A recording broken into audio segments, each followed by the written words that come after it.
ngati mufuna kuti WhatsApp wanu munthu akansegula mfoni mwanumo azimfunsa password kapena fingerprint kuti amlowe. Tatiye ndioneseni kuti mungapange bwanji.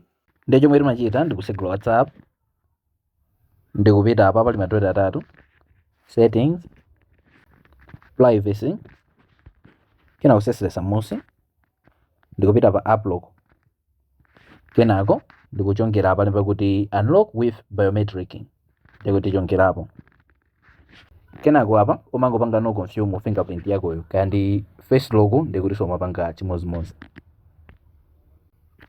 Ikafika ukuku ndi umasankha apa kuti automatically lock ndikuti umasankha kuti kandi pa immediately kusonza kuti pompo umene ungochoka WhatsApp uku iziloka apo imene after a minute or after 30 minutes ndikuti umachita kusankha wekha option imene yakuwaza.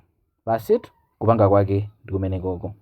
Ngati mufuna kuti ma videos kana amene wawa asamakuphonyeni asayiwala kupanga follow. Tintonaso video sadi.